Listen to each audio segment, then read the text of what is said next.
And all along, I have not screened my breast before until my young sister was diagnosed with breast cancer, and she did mastectomy. So I went to the Peace and Love Hospital with her to look for a silicone.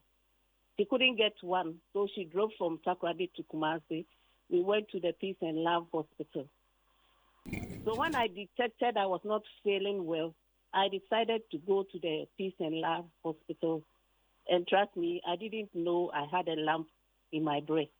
It was on that day that I went to the Peace and Love Hospital that I got to know I had a lump in my breast. I was asked to do the necessary investigation, and it turned out to be breast cancer. So the Dr. Riafi advised me we should go to the theater first because I'm lucky my nipple is safe. We did a surgery, and luckily for me, she was able to remove the tumor and save the breast for me. I had chemotherapy and went for radiation, and by God's grace, almost 21 years ago, I'm still kicking. So for those of you who are wondering whether you can survive, breast cancer, she has survived it 21 years, ago. Vivian, tell me this. What stage was your cancer when you went to the hospital? I quite remember it was, the month was November, but I'm not too good in keeping the actual dates. So I'm not talking about the date. I'm saying what stage. You have stage 1, stage 2, stage 3, and co. What stage was yours? Mine was an early stage 1. Stage 1. So when you were told about it, how was it feeling like for you? Were you scared? Were you worried? Luckily for me, I went there alone that day. And when the news was brought to me, I gave a sigh.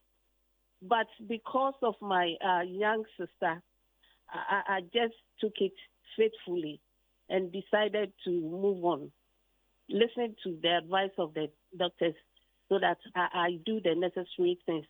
Because I have seen my sister go through the chemotherapy and the radiotherapy before.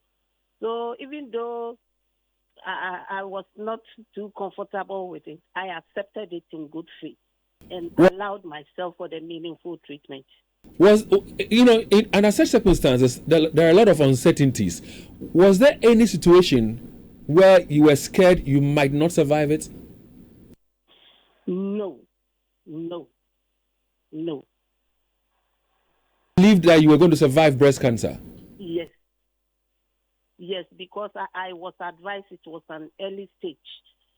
So I was very comfortable I'm going to survive it. Tell me about your husband. How did he take it, the news, when you broke it to him? David, on my way from the hospital, by then my husband has traveled on an assignment. He called me and asked me, what did the doctor say? Then I told him, the doctor said it's breast cancer. And he also gave in a sigh. So when he came home, I observed him for some few days. When we sleep at night, he was restless, and he would also be giving in a sigh. So it was having an effect on me.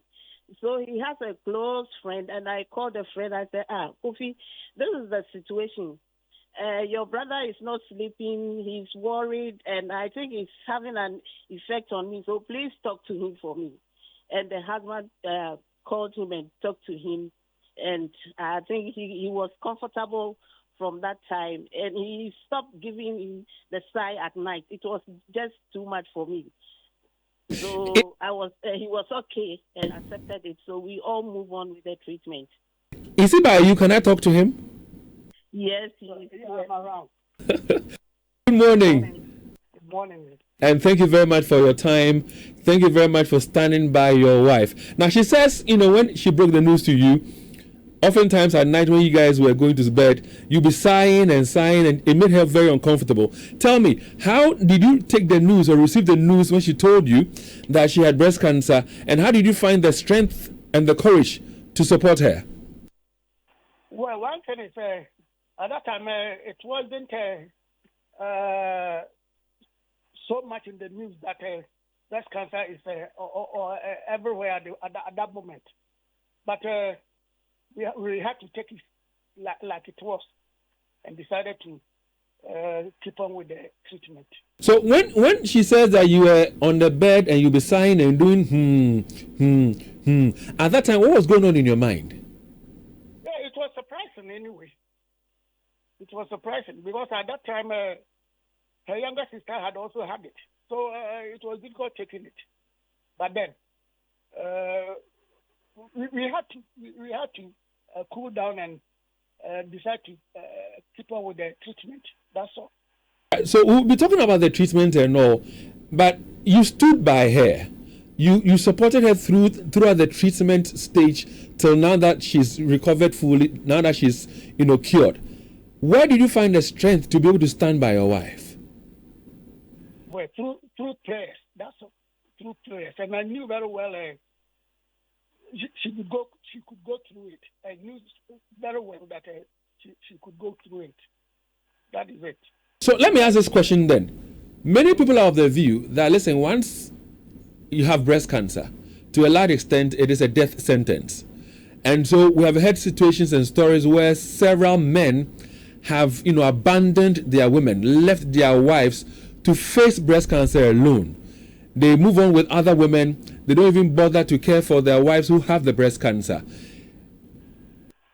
If you got to know that your wife's breast cancer at the time was at an advanced stage and not an early stage as was detected, but if it was at an advanced stage where maybe she had to undergo surgery where one breast had to be cut off and all that, would you still have stood by her?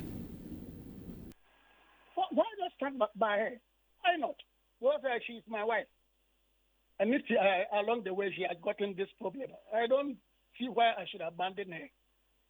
We should all, because if it were me, I don't think she would abandon me. So abandoning her midway wasn't anything that came through my mind. No, I never had that idea. And for that, we salute you and we say thank you. Now, again, I was saying earlier this morning that Ghanaians talk a lot. We gossip a lot. During the time when you realized that she had breast cancer, what did friends of yours say? What did family say to you? Was there anybody who said, "Hey, wait there, on survive you, was there anybody who was saying anything negative to you? No. I never had that negative advice from anybody. Truly. I never had, because I wasn't discussing it with so many people. About 2 or 3 friends were the ones I talked with about her condition. I see. So one key thing, and Kawasan Bibri, that's one thing I've also learned from this conversation. So unfortunately, some men have left their wives who unfortunately have gotten breast cancer, who need their men, the support of the men at the time. The men left them. What would you want to say to such men? I think education should be the best way to this, because many people don't know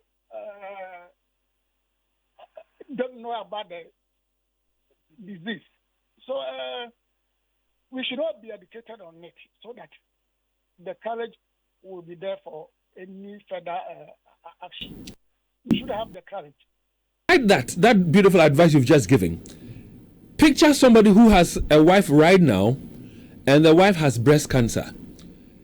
Picture this man not being there for the wife. Picture this man who has even moved away from the house. Picture this man who maybe have asked the wife to leave their home because she has breast cancer. What would you say to this man right now who's listening? Anybody that does that is not godly. The fear of God should at least guide you to know that she shouldn't be the only person fighting it. You should support her. At least. At the moment, it isn't so expensive fighting this disease. So there shouldn't be that fear. Be courageous and pray that you all go through it. Don't abandon her. Don't abandon the lady to fight it to fight the disease all alone.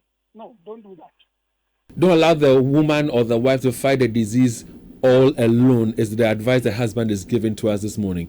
Tell me, would you say it was expensive for you? At that time, it was expensive. It was expensive that time. Very expensive. The drugs went that plenty. So the least could get was expensive. So how did you manage to come by the resources or the funding for this? Well, through hard work. Through hard work. Do you have to borrow money at any point in time? No, I wasn't doing that.